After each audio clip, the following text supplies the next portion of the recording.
Hello viewers, मैं doctor वाहिद bag Jaipur India से। आइए आज बात करते हैं एक और मुफरत दवा के बारे में, एक और सिंगल ड्रग, एक और हर्बल मेडिसिन के बारे में। पीपलामूल या पिपलामूल या फिलफिलमोया। पीपलामूल जो पिपली है, जो छोटी पीपल है, उसकी जड़ है। ये ग्रह वाली गांठदार होती है, जिसको कि हम पहले देख लेते हैं, उसके बाद बात करेंगे तो ज़्यादा अच्छा रहेगा। तो आइए देखते हैं पीपलामूल। लीजिए व्यूअर्स, देखिए पीपलामूल, फिलफिलमोया यानी पीपल की जड़। ये बेस्ट क्वालिटी की फिलफिलमोया है। आप देखिए, ये असल में गांठ वाली होनी चाहिए, इस तरह से ग्रहदार, नोटेड, यही सबसे अच्छी होती है। इसकी सीधी सीधी लकड़ियाँ ठीक नहीं होती। ऊपर से ये ब्राउन दिखती है, देख सकते हैं आप, लेकिन जब इसको कूट कर पीसते हैं तो पाउडर वाइट निकलता है।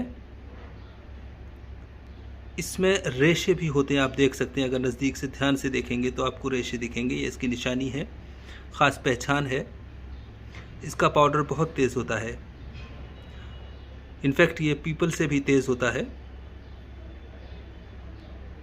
तो ये फिलफिलमोया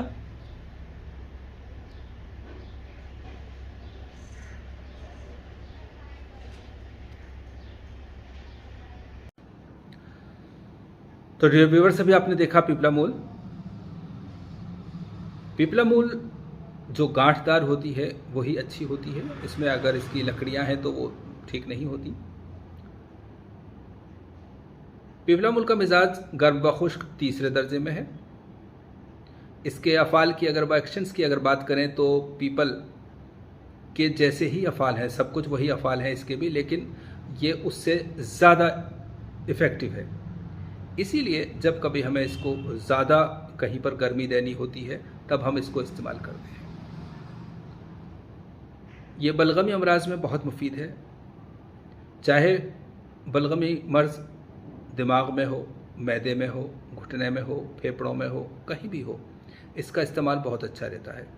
यहाँ तक कि अगर किसी के मुंह में गाढ़ा गाढ़ा लुआब रहता है, मुंह बिल्कुल गाढ़े लुआब से चिपचिपा भरा रहता है, साफ़ नहीं होता है, बार बार मुंह से पानी आता है, इस तरह का, सर्दी की वजह से, बलगम की वजह से, तब इसको थोड़ी चबाना, मुंह में रखना, उस बलगम को डिज़ोल्व कर देता है और मुंह साफ़ हो जाता है।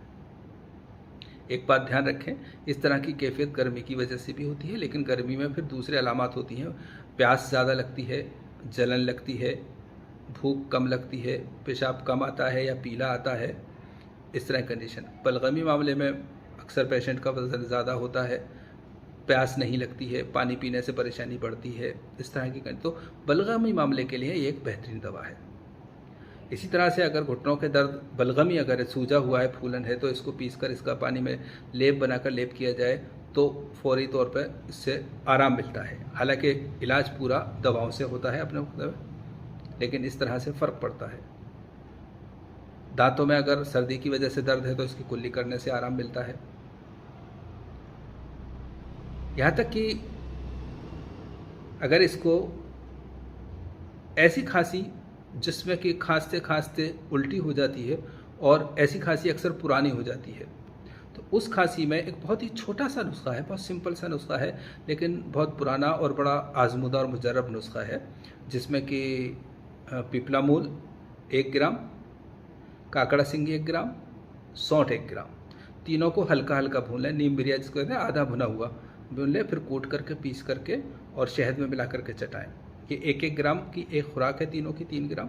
बाकी ज़्यादा दिन में 2 बार देनी है और 2-4 दिन देनी है, तो उस हिसाब से इसको ज़्यादा बनाया जा सकता है। इसी खुराक को बच्चों में 1/4 किया जा सकता है और इसको शहद के साथ मिलाकर चटाया जाता है। बहुत ही ज़्यादा फ़ायदा करती है। जिन लोगों को खाना खाते ही क़य हो जाती है या खांसते खांसते उल्टी हो जाती है, ऐसे केसेस में ये बहुत फ़ायदा करती है। पीपलामूल हाजमे के लिए भी एक बहुत अच्छी दवा है। ये भूख लगाती है, पेट में से गैस निकालती है। तनहा भी इस्तेमाल की जा सकती है और दूसरी दवाओं के साथ भी चूर्ण के तौर पर, सफूफ के तौर पर इसका इस्तेमाल किया जाता है। हालांकि इस दवा के साथ एक बात है जो ध्यान में रखने की है कि ये क़ुव्वत बाह को बढ़ाती है, तहरीक देती है, यानी कि इंतशार पैदा करती है, इस्तादगी, इरेक्शन पैदा करती है, लेकिन मनी को सुखाती है, सीमन को सुखाती है। इसलिए इसको अक्सर क़ुव्वत बाह की दवाओं में नहीं इस्तेमाल किया जाता है, या इस्तेमाल किया जाता है तो वहाँ इस्तेमाल किया जाता है जो लोग बहुत थुलथुले हैं, मोटे हैं, बलगमी हैं और जिनका सीमन बहुत पतला है, पानी की तरह है, उसमें रतूबत ज़्यादा है, तो उस पानी को खुश्क करने के लिए इसको इस्तेमाल किया जाता है। गर्म मिजाज वालों को, सफरावी मिजाज वालों को ये नुकसान देती है, उनको इस्तेमाल नहीं करनी चाहिए।